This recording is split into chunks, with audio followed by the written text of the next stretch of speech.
ஓவியா, இன்று நீங்கள் பார்த்தீர்கள் என்றால் தமிழக அரசியல் களமே பரபர என்று பரபரத்து கொண்டிருக்கிறது. அதற்கு காரணம், தற்போது தமிழகத்திலே 2 மையங்களிலே அனைவரின் கவனம், இந்தியாவின் ஒட்டுமொத்த கவனம் 2 இடங்களில் தான் இருக்கிறது. ஒன்று பனையூர், தாவேகா தலைமை அலுவலகம் அமைந்துள்ள பனையூரில் உள்ள தாவேகா அலுவலகம். இன்னொன்று மக்கள் பவன் என்று அழைக்கப்படுகின்ற ஆளுநர் மாளிகை. இந்த 2 இடங்களில் தான் தற்போது மிக முக்கியமாக என்ன நடக்கப் போகிறது என்று. ஏனால் இன்று காலை 9 மணிக்கு தற்போது தாவேகா எம்எல்ஏக்கள் 108 பேர் 107 பேர், விஜயின் 2 எம்எல்ஏக்கள் பதவி, எனவே 2 இடங்கள் இருப்பதால் 107 எம்எல்ஏக்களும் ஒரு இடத்திலே கூட போகிறார்கள் பனையூரிலே. பனையூரில் கூடிய பிறகு அவர்கள் முக்கிய முடிவினை எடுக்கப் போகிறார்கள். என்ன முக்கிய முடிவு என்றால், அதிர்ச்சி தரக்கூடிய முடிவு. ஜனநாயகத்திற்கு எதிராக, அரசியல் சாசனத்திற்கு எதிராக, விதிகளுக்கு எதிராக, சட்டத்திற்கு எதிராக ஆளுநர் செயல்படுகிறார் என்பதை வலியுறுத்தும் வகையிலே, தேசத்துக்கு தெரிவிக்கும் வகையிலே அந்த 107 பேரும் ஒட்டுமொத்தமாக ராஜினாமா செய்ய போகிறோம். இன்னும் எம்எல்ஏவாகவே பதவி ஏற்கவில்லை, ஆனால் அதற்கு முன்பே நாங்கள் ராஜினாமா செய்து தங்களது எதிர்ப்பை தெரிவிக்கப் போகிறோம் என்ற வகையிலே ஒரு அதிரடி வியூகத்தை விஜய் எடுத்திருக்கிறார். விஜயின் இந்த அதிரடி வியூகம் ஜனநாயக ரீதியிலே மிகப்பெரிய ஒரு தாக்கத்தை ஏற்படுத்தும். இந்தியா முழுவதும் மீண்டும் பெரும் ஃபோக்கஸ் அவர்கள் மீது விடும். மீண்டும் தேர்தல் நடந்தால் என்ன நடக்கும் என்று உங்களுக்கே தெரியும். அனுதாப அலைகளில் மீண்டும் பெருவாரியான வாக்கு வித்தியாசத்தில் அவர்கள் வெற்றி பெறுவதற்கான வாய்ப்புகள் அதிகம் இருக்கிறது என்பதுதான் பொதுவாக வரலாறுகள் சொல்வது. அந்த வகையிலே இந்த ராஜினாமா ஆயுதத்தை தற்போது தாவேகாவினர் எடுத்திருக்கிறார்கள். ஆனால் அதை அதிகாரப்பூர்வமாக இன்றைய கூட்டத்திலே விஜய் அந்த திட்டத்தை சொன்ன பிறகு எம்எல்ஏக்கள் அனைவரும் ஆமோதிப்பார்கள். அதற்கு பிறகு அந்த திட்டத்தை விஜய் அறிவிக்கக்கூடிய வாய்ப்பும் இருக்கிறது. அதனால் வெளிப்படையாக சொல்லுவார்கள் என்று தெரிந்தால் ஆளுநர் 3 நாள் கெடு கொடுத்திருக்கிறார் என்ன நடக்கும் என்பதற்காக.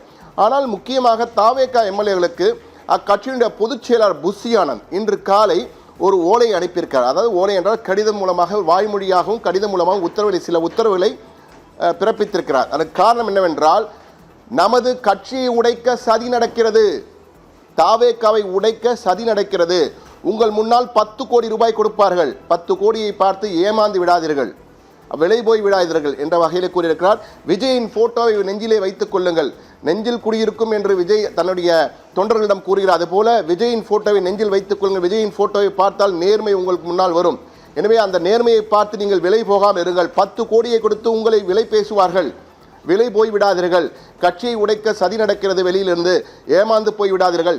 யார் செய்கிறார் என்று தெரியவில்லை, ஆனால் புஷி ஆனந்த் மிகவும் உணர்ச்சிகரமாக இன்று பேசியிருக்கிறார். தன்னுடைய கட்சி தொண்டர்கள் எம்எல்ஏக்களிடம் விலை போய் விடாதீர்கள், கட்சியை உடைக்க சதி நடக்கிறது, 10 கோடி ரூபாய் கொடுப்பார்கள், உங்கள் முன் நிறுத்துவார்கள், விலை போய் விடாதீர்கள், விஜயின் போட்டோவை பாருங்கள், அந்த நேர்மையை பார்த்து நீங்கள் திருந்துங்கள், நீங்கள் அனைவரும் உணர்ச்சி வசப்படக்கூடாது, மிகவும் சரியாக இருக்க வேண்டும், இது மிக முக்கியமான நேரம் என்ற வகையிலே ஒரு சில அறிவுரைகளை அழுத்தம் திருத்தமாக புஷி ஆனந்த், அதாவது ஆனந்த், புஷி தொகுதியிலே முன்பு தேர்ந்தெடுக்கப்பட்டவர், தற்போது தியாகராயன் தொகுதியிலே சட்டப்பூர்வமாக தேர்ந்தெடுக்கப்பட்டுள்ள எம்எல்ஏ, இன்னும் பதவி ஏற்கவில்லை, ஆனால் எம்எல்ஏ என்று கூறலாம், டெசிக்னேட்டட் எம்எல்ஏ என்பார்கள், அது போன்ற அவர் இருக்கிறார். எனவே அவர் இந்த அறிவுறுத்தல்களை கொடுத்திருக்கிறார். மிக முக்கியமான அறிவுறுத்தல் என்றால், 10 கோடி ரூபாய் கொடுத்து விலை பேசுவார்கள் என்ற வகையில் சொல்கிறார் என்றால் ஏதோ ஒரு தகவல் அவருக்கு கிடைத்திருக்கு. அதன் அடிப்படையில் தான் இது போன்ற ஒரு கருத்தை அவர் முன்வைத்திருக்கார் என்று நினைக்கிறேன். இது இப்படி இருக்கிறது. விஜயும் வரப்போகிறார். தாவேகா எம்எல்ஏக்கள் கூட்டம் இன்று காலை தொடங்க இருக்கிறது. அதிலே இது போன்ற மிக முக்கியமான முடிவுகளை விஜய் அறிவிக்கப் போகிறார். இது போன்று ஆளுநர் நம்மை அழைக்கவில்லை என்றால் நாம் ராஜினாமா செய்து உலக அளவிலே ஒரு அட்டென்ஷனை செய்வோம், அனைவருடைய கவனத்தையும் ஈர்க்கப் போகிறோம். ஏனென்றால் இது ஜனநாயக ரீதியான போராட்டம் என்ற வகையிலே அழுத்தம் திருத்தமாக தன்னுடைய கருத்தினை பதிவு செய்ய இருக்கிறார் என்ற தகவல் நமக்கு உறுதியான தகவல் கிடைத்திருக்கிறது. இது ஒரு பக்கம். மற்றொரு பக்கத்தில் நீங்கள் பார்த்தீங்கன்னா ஆளுநர் மாளிகை. ஆளுநரை பொறுத்த மட்டிலே அர்லேக்கர் மிக தெளிவாக, ஆளுநர் அர்லேக்கர் மிக தெளிவாக இருக்கிறார். நான் நிறைய நாள் பார்க்க மாட்டேன், இன்னும் 3 நாட்கள், நான் 4 நாட்கள் நேரம் கொடுக்கப் போகிறேன், கேட்டு கொடுத்திருக்கிறேன். அதற்குள்ளாக விஜய் ஆட்சி அமைக்க பெரும்பான்மை என்னிடம் இருக்கிறது என்ற பட்டியலை கொடுக்க வேண்டும். 118 எம்எல்ஏக்களின் பட்டியலை கொடுத்தால் அவரை ஆட்சி அமைக்க அழைப்பேன். இல்லாவிட்டால் திமுகவோ அதிமுகவோ யார் ஆட்சி அமைக்க உரிமை கோர பட்டியலுடன் வந்தால் அவர்களுக்கு வாய்ப்பு கொடுப்பேன். இல்லை என்றால் என்ன நடவடிக்கை அரசியல் சாசனப்படி நான் எடுக்க வேண்டுமோ அதன் வகையில் எடுப்பேன். எனவே யாரும் கட்டாயப்படுத்த முடியாது, எனக்கு விருப்ப உரிமை இருக்கிறது. ஆளுநருக்கென்று தனிப்பட்ட அதிகாரம், விருப்ப உரிமை அதிகாரம் கொடுக்கப்பட்டிருக்கிறது. அந்த விருப்ப உரிமை அதிகாரத்தின்படி தமிழ்நாட்டிற்கு எது முக்கியமோ, தமிழ்நாட்டில் ஜனநாயகம் தழைத்தோங்க வேண்டும், அந்த வகையிலே எது முக்கியமோ அந்த வகையிலே நான் அந்த அடிப்படையிலே முடிவெடுப்பேன் என்ற வகையிலே மிக தீர்க்கமாக ஆளுநரும் தன்னுடைய பிடிவாதத்திலே உறுதியாக இருக்கிறார். அந்த 110-18 பட்டியலை கொடுத்தால்தான் நிற்பேன் என்று. ஆனால் சட்டம் என்ன சொல்கிறது என்றால், ஆளுநர் தனிப்பெரும் கட்சி யாருக்கும் பெரும்பான்மை கிடைக்கவில்லை என்றால் தனிப்பெரும் கட்சியை ஆட்சி அமைக்க அழைக்க வேண்டும். அவர்கள் சட்டப்பேரவையிலே பெரும்பான்மையை நிரூபிக்க வேண்டும். அவர்கள் காலக்கெடு கொடுப்பார்கள், அதுக்குள்ளாக சட்டப்பேரவையிலே பெரும்பான்மையை நிரூபிக்க வேண்டும். இதுதான் சட்டம் சொல்கிறது. உச்சநீதிமன்றம் பல தீர்ப்புகளில் இதை தான் சொல்கிறது. ஆனால் ஆளுநர் என்ன சொல்கிறார் என்றால், நாங்கள் உங்களை பெரும்பான்மை இல்லாமல் உங்களை ஆட்சி அமைக்க அழைத்து விட்டு நீங்கள் அங்கே போய் ஆட்சி கவிழ்ந்து பெரும்பான்மை நிரூபிக்க முடியவில்லை என்றால் வீணாக நேரம் வீணடிக்கப்படுகிறது. எனவே அதை தவிர்க்கும் வகையில் தான் பெரும்பான்மை பட்டியலை கொடுங்கள், நான் நிச்சயமாக உங்களை ஆட்சி அமைக்க கோருகிறேன் என்ற வகையில் கூறுகிறார். ஆளுநர் டெக்னிக்கலாக ஒரு விதியை பயன்படுத்துகிறார். விஜய் என்னிடம் கொடுத்ததிலே நாங்கள் தனிப்பெரும் கட்சி எங்களை ஆட்சி அமைக்க அழைங்கள், பெரும்பான்மையை நிரூபிக்கிறேன் என கூறவில்லை. அவர் என்ன சொல்லியிருக்கிறார், என்னிடம் 107 பேர் இருக்கிறார்கள், 5 பேர் கொடுத்து காங்கிரஸ் ஆதரவு இருக்கிறது, 112 எம்எல்ஏக்கள் இருக்கிறார் என்று கூறுகிறார். நாங்கள் எங்களை ஆட்சி அமைக்க கோருங்கள் என்று கூறுகிறார். 112 எம்எல்ஏக்கள் என்பது மெஜாரிட்டி அல்ல, எனவே என்னால் அழைக்க முடியாது என்ற டெக்னிக்கலாக இது ஒரு குழப்பம் இருக்கிறது என்ற வகையில் அவர் கூறியிருக்கிறார்.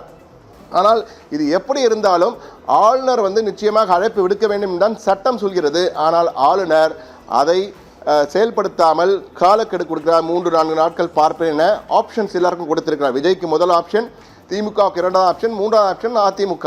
மூவரில் யார் வந்தாலும் பெரும்பான்மை பட்டியலுடன் வாருங்கள், நான் அழைப்பு விடுக்கிறேன் என கூறியிருக்கிறார். இது ஆளுநர் மிக தெளிவாக தன்னுடைய நிலையில் இருக்கிறார். கேரளாவுக்கும் அவர் செல்லவில்லை, தற்போது சென்னையில் தான் இருக்கிறாராம். எனவே அது ஒரு பரபரப்பு இந்த பக்கம் ஓடிக்கொண்டிருக்கிறது. விஜய் எம்எல்ஏக்கள் பனையூரிலே பரபரப்பாக கூடுகிறார்கள். ஆளுநர் மாளிகையில் இன்று என்ன நடக்கப் போகிறது? 3வது பரபரப்பு தமிழகத்தில் என்னவென்றால், +2 தேர்வு வெளியாக போகிறது அல்லவா முடிவுகள். அதைவிட பரபரப்பு சிபிஐ சிபிஎம் இடதுசாரிகள், இந்திய கம்யூனிஸ்ட் கட்சியும் மார்க்சிஸ்ட் கம்யூனிஸ்ட் கட்சியும் என்ன சொல்ல போகிறார்கள்? அவர்கள் முடிவுதான் எங்கள் முடிவு என விசிக விடுதலை சிறுத்தைகள் கட்சியும் சொல்லியிருக்கிறது. எனவே +2 முடிவுகளின் ரிசல்ட் எப்படி இருக்கிறதோ அந்த அளவுக்கு ஆர்வமும் தற்போது இந்த இரு கட்சிகள் என்ன முடிவெடுக்கப் போகிறது, அவர்களுடைய செயற்குழு கூட்டத்திலே என்ன முடிவெடுக்கப் போகிறார்கள்? சிபிஎம் சிபிஐ விஜய்க்கு ஆதரவு சொல்ல போகிறதா இல்லை என்ன சொல்ல போகிறாரா என்ற குழப்பம் ஒரு பக்கம். என்ன சொன்னாலும் அவர்கள் என்ன சொல்கிறார்களோ அந்த வகையில் நாங்களும் செயல்படுவோம். நாங்கள் மூவரும் ஒரே கட்சி, ஓருயிர் ஈருடல்ல, ஓருயிர் 3 உடல் என்று சொல்வார்கள். அதுபோல நாங்கள் சேர்ந்தே இயங்குவோம். சிபிஐ சிபிஎம் விசிக 3ம் ஒரே முடிவை தான் எடுக்கும். இடதுசாரிகள் இன்று என்ன முடிவெடுக்கிறார்களோ அந்த முடிவில் நாங்களும் பயணிப்போம். நம் விசிக தலைவர் தொல் திருமாவளவன் சொல்லியிருக்கிறார்.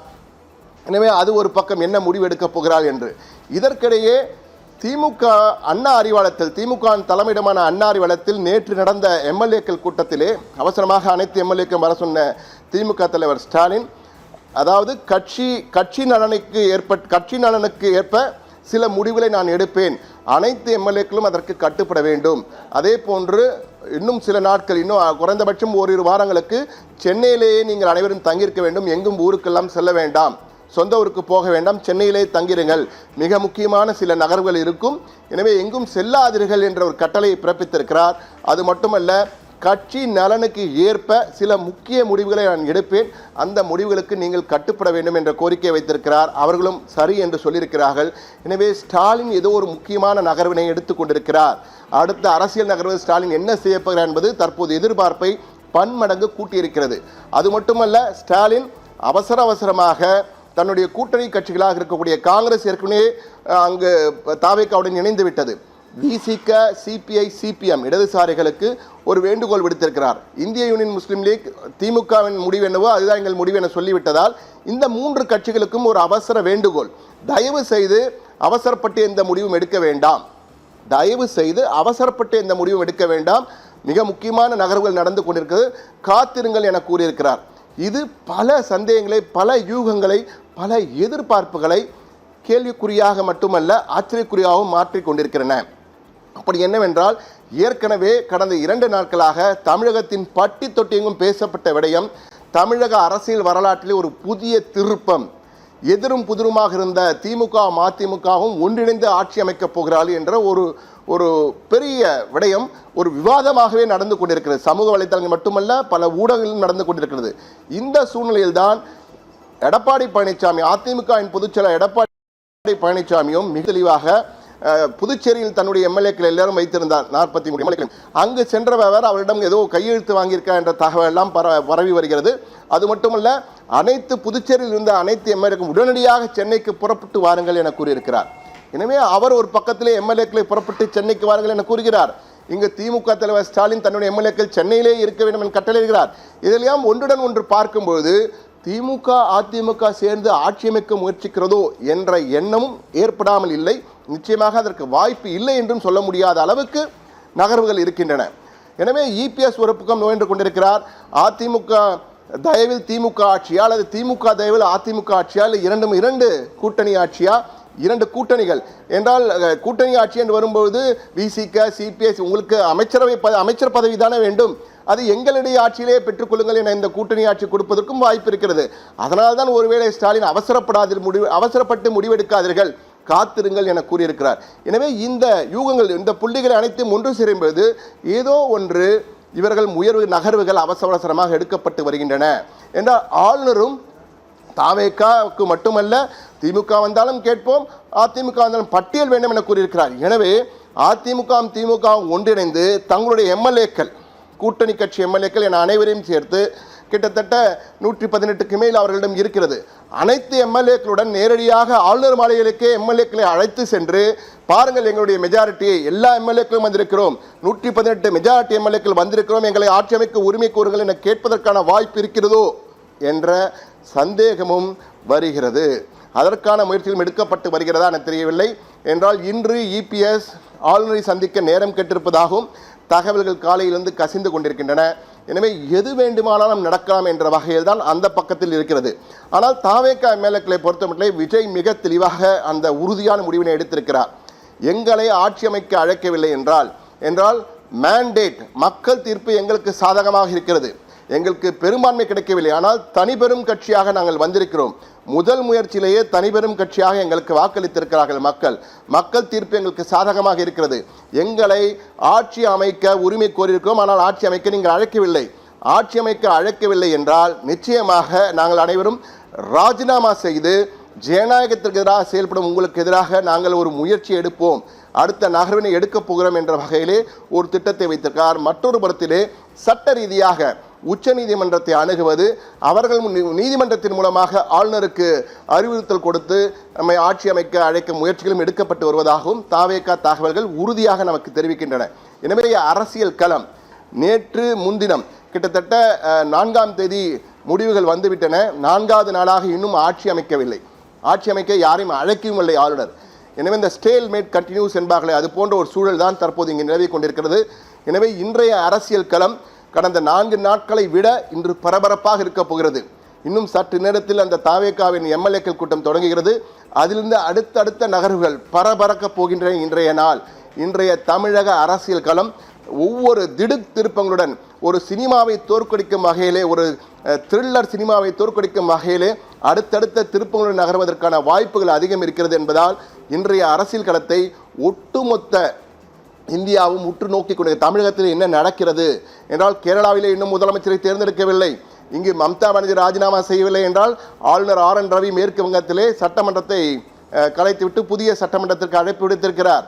அசாமிலே புதிய முதல்வர் விரைவில் பதவியேற்க இருக்கிறார். புதுச்சேரியிலே கிட்டத்தட்ட அங்கேயும் பதவியேற்க இருக்கிறார். இது போன்ற பல நகர்வுகள் நடைபெறும் நிலையில் தற்போது தமிழகத்தில் என்ன நடக்கிறது, தமிழ்நாட்டின் அடுத்த சிஎம்மாக வரப்போவது யார் என்பதுதான் மிகப்பெரிய கேள்வி.